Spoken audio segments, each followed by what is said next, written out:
Iran अमरीका हतमी मुआहदे 60 रोज़ा road map मंजूर। पाकिस्तान की मेज़बानी में अमरीका ईरान मुज़ाकरात का पहला दौर मुकम्मल। मुश्तरका एलामिया जारी। मुज़ाकरात की निगरानी लई आला सतही कमेटी के क्याम का इत्तेफाक। कतरी वज़ारत खारजे के मुताबिक आपने होरमज़ विच जहाज़ों की आमदोरफ्त लई राबता लाइन कायम। एटमी प्रोग्राम की पाबंदियों तो मुतल्लिक वर्किंग ग्रुप कायम किए जाएंगे। लेबनान जंगबंदी की निगरानी लई सैल कायम किया जाएगा।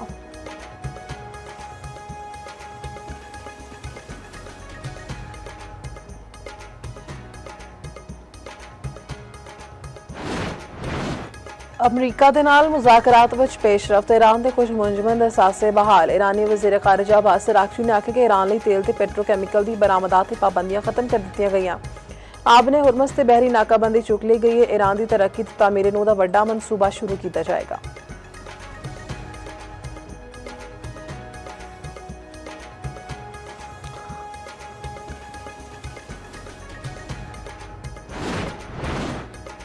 वज़ीर आज़म शहबाज शरीफ ने मुज़ाकरात नूं आलमी अमन लई एक अहम मौका करार दे दिता। आख्या फील्ड मार्शल आसिम मुनीर दा मुज़ाकरात लई अहम किरदार है।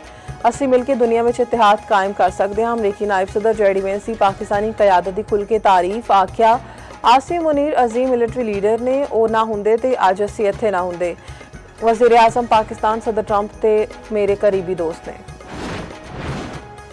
लाहौर में सूरत ते बदलों की अख मशोली। पिछले दिहाड़े भी आंधी ते बारिश नाल गर्मी की शिदत विच कमी। पंजाब के मुख्तलिफ शहरों में बारिश ते आलाबारी। डीजी खान मुल्तान तौसा नारोवाल आरिफवाला विच बदल वसे। नशीबी इलाके ज़ेरे आब। एबटाबाद विच हनेरी ते गरज चमक दे नाल मूसलाधार बारिश हुई।